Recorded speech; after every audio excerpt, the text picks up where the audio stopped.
All right, good afternoon, ladies and gentlemen. This is Mr. Kester Amos. We are back again with one of our projects here in Ibadan.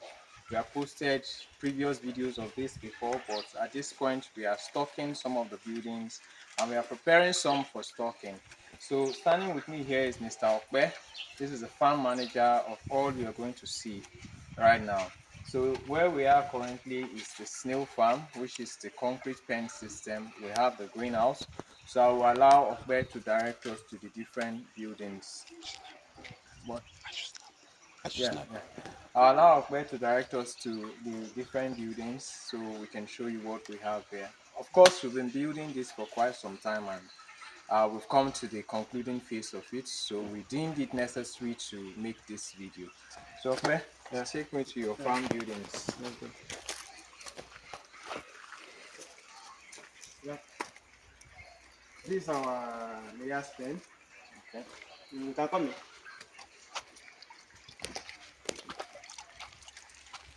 Put your leg to the Yeah, I will. Thank you. So this is our layers pen. Okay. This is our best. Okay, so this is the layer house. I'm sure you must have seen this before in my previous video, but it has not been stocked as at then. I also made a video when we just installed the cages, but now the birds are in. We have 12 weeks old Isa brown layers here, so you can see what they look like. And these are the baskets where you have the water flowing in. Above here is the feeder tank. Come this way so they can see the feeder tank. So this is the feeder tank I talked about in one of my videos recently, and this is the filter. So we have the major tank outside there. Just you can see right there. That's the main tank for the farm, but then it's connected to the tank here. This is the feeder tank. So the water there might be very hot at certain points of the day. Like now it is very hot because of the sun. So if we're taking the water directly from there into the bird cages, the water might be too hot for the birds, which is not advisable. So that is why we have this feeder tank here. And from the feeder tank, we channel the water through the filter. So if there's any debris or dirt from there entering here, we don't allow it into the cages because of the filter here.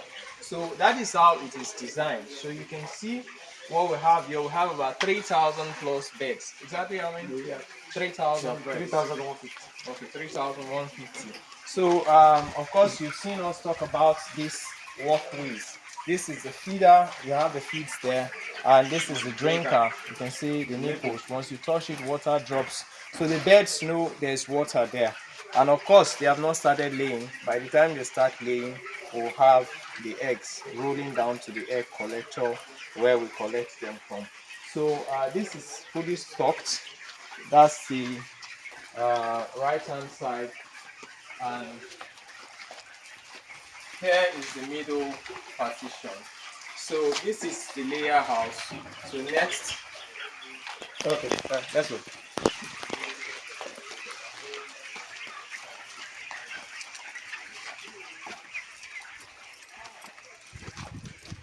So this is our greenhouse.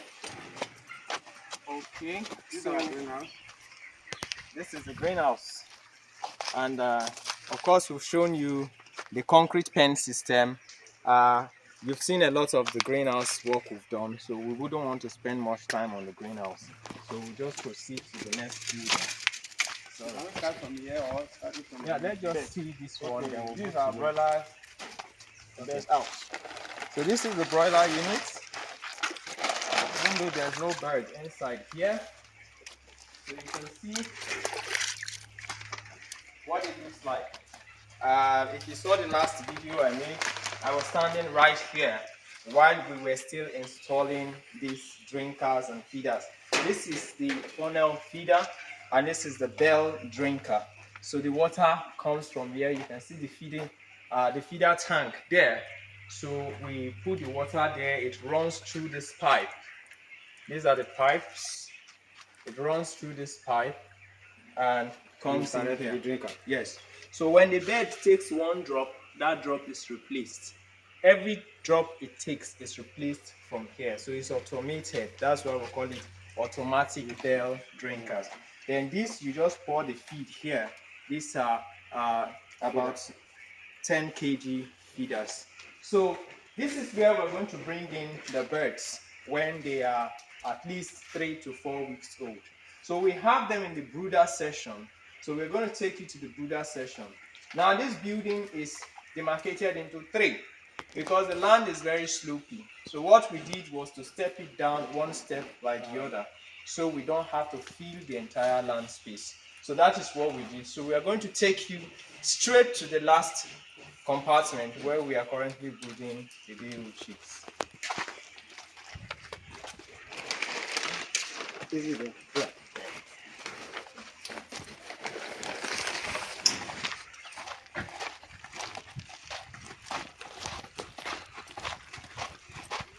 So this is the second compartment. You can see the inside. This is one step lower than this. So we'll go to the next one.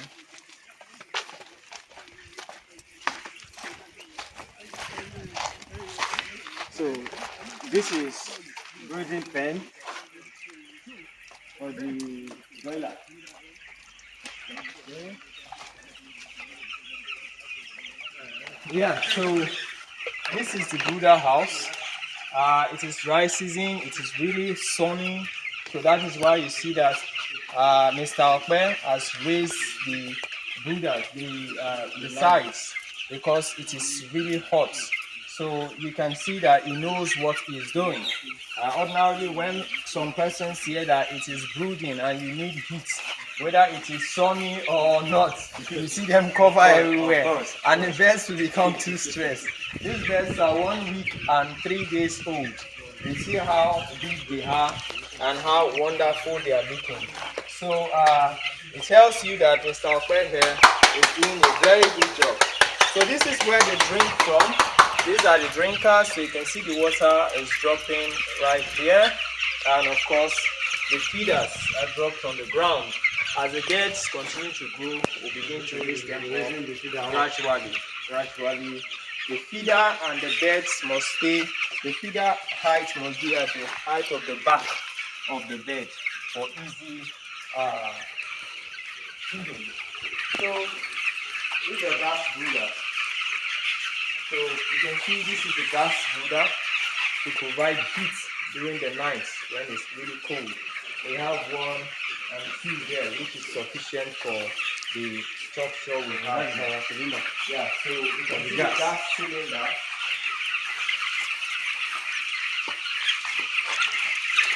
You can see the gas cylinder here. You switch it on here and you will use the regulator there, and of course. So this is what we have here. This is the brooder house. You can see the tarpaulins. Mr. Okpe has just rolled them. So once the temperature becomes very cold, they will drop them and everywhere will be sealed properly. So I think the last one is the big time.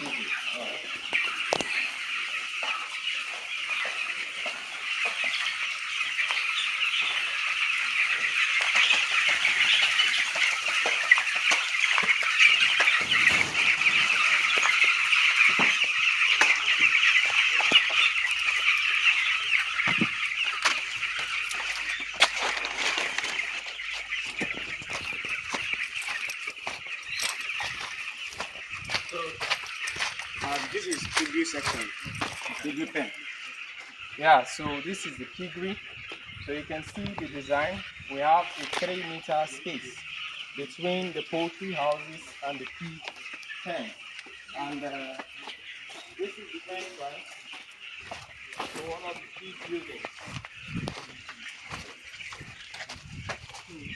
So this is the entrance to one of the pig buildings. So when you come in like this, you have the choice of going right or left. So the pens are on opposite sides. So the last time I was here, I think we already completed this one. We're working on the second one. The previous time we were here. So this is designed. Come in, please. This is designed for the winners. Okay. So that's why you see it open like this. So it's designed for the winners. I'll take you to the one that is designed for the farrowing dam. Let's go to the second pen. So this is the space in between. Between the two pens. So this is another pen for pig.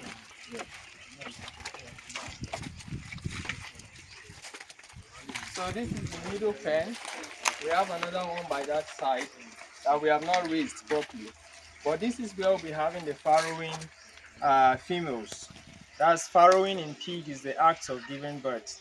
Now when they are pregnant, heavily pregnant and are due to farrow, we move them in here. So here is designed and in two compartments. You have the parlor and you have the room. So in this parlor area, we'll have the feeder here. So the dam and the piglets will remain here. This will be the area of activity. They do their feeding and everything. But when they want to drop their waste or dung, they come in here to drop their waste. We'll call this part the run. So this is where they drop their waste. And we're going to have nipple drinkers by the wall here where they drink from. So that's how the whole of this middle pen is designed. So the first and the last pen is meant for the winners. So once the dam and the piglets remain here, after 6 weeks, we'll wean the piglets and transfer them to either of the other buildings that are meant for winners and brewers. So this is the entire piggery unit, and it's also broken into 3 steps because of the sloping nature of the land.